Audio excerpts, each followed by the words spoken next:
in the YouTube world and beyond. Y'all already know what it is. This is the Outlier B. We right back up at you cats with another video. It was good, y'all. How y'all feeling? What's going on? What's new? How was y'all night last night, man? How was y'all night? My night was straight. Actually, a very, very, very good night. We going on our second week with our Omnipod insulin pump connected to the Dexcom G7, which is a continuous glucose monitor. We're going to be speaking about how that's going on, some of the effects of high diabetes. We also going to be speaking about the game last night where the Knicks lost. I'm going to tell you guys what I think about the series now. We're going to get into that. We also going to speak a little bit about yesterday, a little bit about confidence, little things that you can do for just a little bit of confidence, man, just to get you out there. We're going to see a little bit about work, and that's about it. I doubt we're going to get into all those topics because we never do, but it's cool to have a broad outline. We got my boy ZZ on the check, and he said, "Good morning. How are you doing, man? Long time." I was just about to say that, man. I haven't seen you for over like 3-4 days. I think you came on last week, early in the week, but then you disappeared. Hope everything is fine out there in India. How you doing, my brother? What's going on? How's that job search going with you, man? I know you wanted to get into data analytics and things like that. How's that going for you, my brother? Everything been going cool over here with work. Uh, we have been going through stuff as a department. I got IG coming through tomorrow. They want to look at some of the processes in which we run. I definitely don't like doing that. I know nobody likes to be uh, investigated by internal investigations on your crew, but it's cool. It's a part of the game. And like I say, man, I have absolutely nothing to hide. If nobody likes to be audited again, these guys got to justify their job. So they are going to come up with things that you can always do to improve. But I try not to take those things as criticisms because, you can always get better. We got ZZ on the check-in. He said, struggling, but still trying my best. All right. Struggling, but still trying his best. That's what's up. That's what's up. Somebody said, I went to hospital. Rebecca Zipperer. What's going on, Rebecca? What you go to the hospital for? What's going on? What did you go to the hospital for? So, yeah, the major issue that I see that I'm having at work and just in general is that sometimes we just look at numbers as being numbers. I hint at these things on a regular basis, but the thing about managing anything, and especially a huge contract, is that you have to pick which KPIs are important. You have to really look at key performance indicators, and you have to see which ones are important and which ones are to be pushed. And one of the things that you learn in the field is that these numbers have to truly represent something. So I'll tell them like this. Let's say you have an envelope, right? And inside of that envelope, you have another variable or another value. If the envelope, let's say it's supposed to be labeled, and the label on that envelope is supposed to describe the contents of the envelope. Now, some people could just look at the labels on the envelope and just start assuming and start thinking things. And when some people do that and not really understand that, okay, the label on the envelope supposed to represent what's actually in the envelope. Now, I'm on a level where I check the envelope. So I check to make sure that the label and the envelope match. If it doesn't, then I'm not confident in that label. So I know these things, but some people don't know that. They never looked inside of the envelope, yet they're looking at the numbers that you produce and they want to distort those percentages and all of those numbers. Now they'll come in, misinterpret something, change a definition, and that statistic and that key performance indicator that you've been using to measure someone's output now gets distorted and it doesn't represent what it's supposed to represent now. And that's one of the issues that I see going on, man. And the people who are trying to change definitions and the people who want to change procedures, they don't understand. And when the people who look at things the same way want to form a narrative, it's pretty hard to go against that narrative, my people. Pretty hard to go against that narrative. But let me stop that. Let me stop that. Rebecca, she said, my stomach and head was hurting. I was throwing up, shaking, and breathing heavy. Oh my God, what happened, man? What's going on? What you had blood pressure problems or something like that? What was going on with you? That's crazy, yo. Crazy. Azizi said, get well soon. Now, Rebecca, yeah, definitely get well soon, man. And take care of yourself, yo. Take care of yourself. Take care of yourself. If, I get on and talk about things on a regular basis, but I'm realizing that this is really turning into kind of like a health show. I really speak about health every single day. And that was one of the topics that we were going to speak about, with this insulin pump. I told you cats that I got the insulin pump. I am a diabetic. I also have pancreatitis because a huge part of my pancreas was removed. Now my body does not produce insulin. So I got to take uh, insulin. Now, back in the day, it was very, very, very hard to manage diabetes. You had to prick your fingers. You had to use those large syringes from back in the day. Then it started getting easier. The syringes started to shrink. Um, Different types of medications started coming around, and things started getting better for diabetics. It has evolved to a point now where you have technology that tries to emulate your natural processes with your pancreas, and you have technology that continuously monitors your system. And human intervention is getting minimal. It's getting minimal where it's like you really don't even have to think about it. So with my pump that I have, it is a pump called the Omnipod. Now this thing is wireless because I am still active. You guys see me walking. I still may pick up a basketball from time to time. I still play softball from time to time, but I'm still a physical person. So I ain't want to be held down by any wires. So I have a wireless insulin pump. Now this thing is cool because it's connected to the Dexcom G7. And no, I'm not being sponsored or anything like that. I just speak from my point of view and tell you guys how I'm living. So it goes with the Dexcon G7. Now, this is a continuous blood glucose monitor.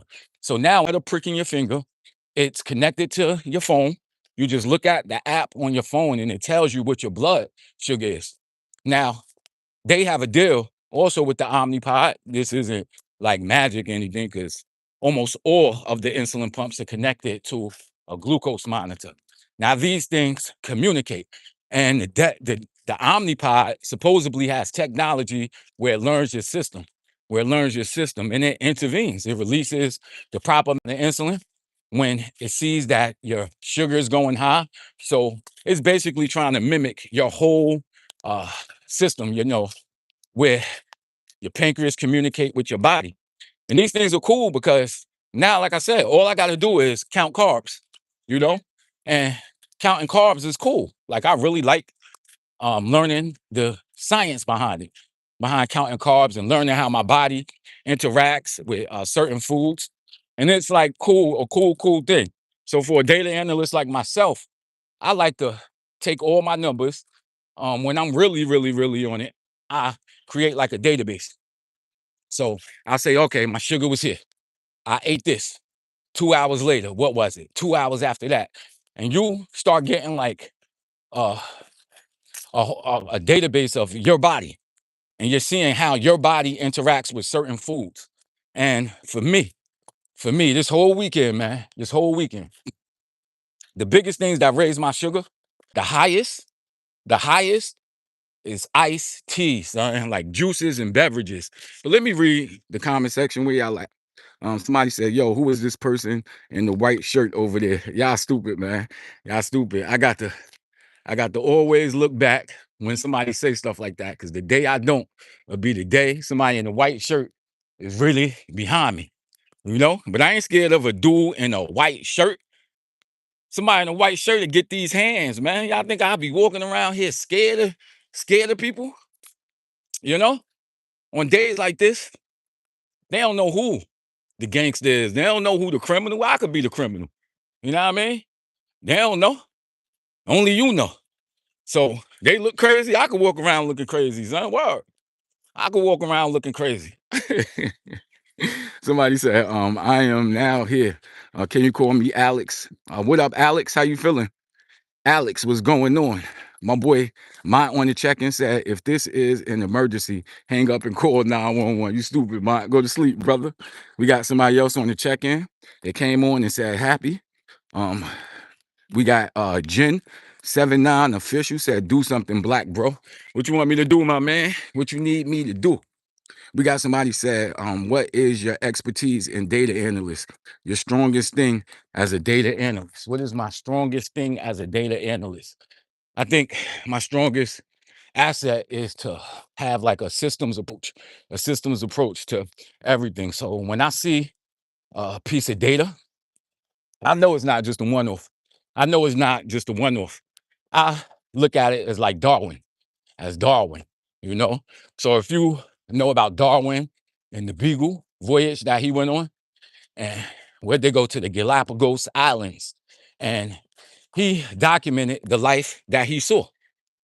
And he started seeing nested hierarchies and things like this. So I think that data naturally falls like that. So that's one of the strong points, that I see things as a system. And then another one of my strong points is the fact that I could really, really, really sit down, watch a game like last night while I'm analyzing data. And what I call analyzing data is just looking at the features of what I see. So you guys know I work in transportation. I'll take a trip ID. I'll look at, okay, this happened at this place. This happened at that place. This was the driver. This was the plate number. And I'll just put all of that stuff down, write what I see, take another trip ID, write down what I see, write down all the details. And after 1,000 trips like this, man, 1,000 trips, I call it taking batting practice. After 1,000 trips, I step back. I put the similarities together, the differences, and then what you reveal are definitions, you reveal processes, you reveal hidden data, that hidden connections that you would have never, ever found before. And for me, that's probably one of my strongest points.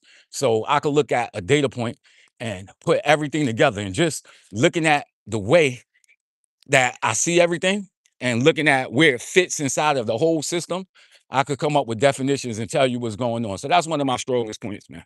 That's definitely one of my strongest points. You dig? And you know, it's definitely cool. Definitely cool. What we got on the check-in? Somebody said, I'm walking. Okay, Jen79 official. Somebody said, hell yeah, what up, Jen? Where you walking to this early in the morning? Where's you walking to this early in the morning, you know? So yeah. So for me, man, you know, like, what was the biggest thing? Okay, as a diabetic, man, y'all gonna punch me in my face. But yo, stay away from McDonald's. I went to McDonald's over the weekend. I had me a breakfast. I got the steak, egg, and cheese on the bagel. And I got a Diet Coke to drink and the hash brown. So I gave myself a pretty good amount of insulin, But I guess I must have miscalculated, because those hash browns and that bagel, that processed bagel, oh shit, you're right, there was a person in white. And you know, that processed bagel sent my sugar going through the roof, y'all. I mean, it went from like 120 something to over 300. And it was the hardest thing to get down, son. You know, some people fight diabetes by eating whatever they want and just trying to cover themselves with insulin. Uh, that may work and it may artificially keep your numbers down, but your body gets used to insulin, my people. And the more you have it in your system, the more you're gonna need to cover yourself. And you don't want to be just giving yourself all that insulin, man. You know, you definitely don't want to be giving yourself all that insulin. So that McDonald's meal really messed me up almost a half a day, son. I had the breakfast like 7 o'clock in the morning. Then I think my sugar started going down to normal, like 2 o'clock, yo, like 2 o'clock. And then, like I said, I love them iced teas, man. The Chinese homemade iced teas from the Chinese restaurant. I like brewing tea, putting fresh lemons in it, making like a Arnold Palmer. But them things, they sweet. They sweet when you make these teas and you put sugar in it. And they really taste good. They taste good. I drink a lot of them joints, man. And I'm telling you, after something like that, the sugar goes crazy, son. It's hard to control it once it starts getting out of control like that. Once it starts getting out of control, it's very, very, very hard. So if you're diabetic, man, the best thing you could do, or the first step you could make, is to switch from sweet juices, man. Sweet juices, grape juice, apple juice, sodas. You get those out of your diet, you could probably improve your sugar, your overall A1C by at least 10%. At least 10% it would drop, yo. So stay away from that. Gen 79 said they are in Germany. That's what up. Shout out to the people in Germany. Also said one time I went to McDonald's and the cashier had a meth stroke. Damn, somewhere we got. They had that happened in Germany, or that happened in the US. Jesus Christ. The cashier had a meth stroke. Jesus. We got somebody else on the check-in. Said, hey, once again, Zuzi is here. What up, my boy? That's a different account you on? Gen 79 said, what do you think about aspartame? Aspartame. Aspartame. What up? What up? What up? Aspartame, it's an artificial sweetener. Artificial sweetener. I remember back in the day with these artificial sweeteners, they say that some of them can cause cancer. If I'm not mistaken, I think they took aspartame off the market, right? For a second, because I think it had cancer causing elements in it. I don't know. Maybe I'm not sure. But I know I could whatever they use now for the Coke Zeros and stuff like that, that don't really raise my sugar. It definitely don't raise my sugar. So I could drink those things. But then again, listening to the old research on it, they say they can have long-term effects on you, the way your body processes certain things. So I try to stay away from that, man. I really drink a lot of water now, yo. A lot of water. As I get older, I drink a lot of water. A lot of water. We got my boy LaRon on the check-in. What up, LaRon?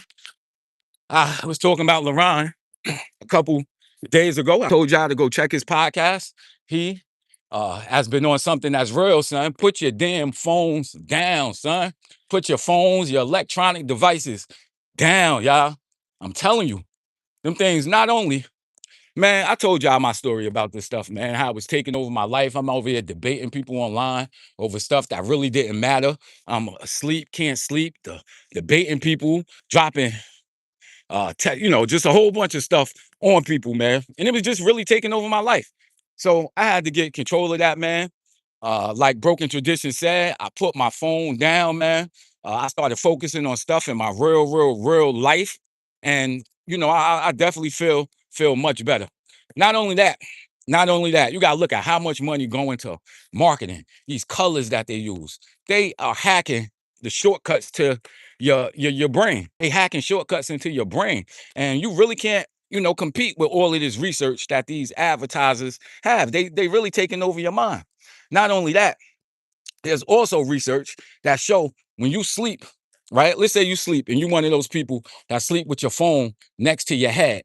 You sleep with your phone on your chest. You know how much like like the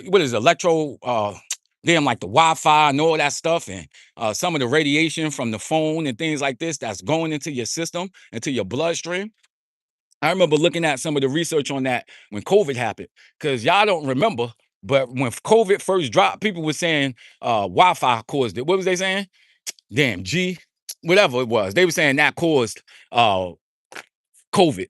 It's crazy, but of course, it didn't cause COVID. But they do have research to show that if you sleep with you have your phone in your pocket all the time, you sleep with your phone on your chest and things like that, it can have adverse uh, effects on your health. But we got somebody else on the check-in. Somebody said water, salt, water, fresh fruits, and vitamin C. Facts. My boy ZZ on the check-in. He said, "Have a devilish day, kitten." You stupid. Somebody said, "Take care." Checking out. All right, I'll check you later. Somebody said they stimulate to stimulate. Facts. Jen said 5G. 100% 5G. Yup. LeBron said they said 5G caused COVID. And he said, "I appreciate that, B." No problem, no problem. You already know it's already love. You know what I mean? So go check Lorraine. I'm about to go over here to this train station, man. I got about 4 minutes. Got about 4 minutes. We gonna make it. But I'ma holler at y'all, man. And I check y'all tomorrow. Peace out. I love y'all, man. See y'all. Peace.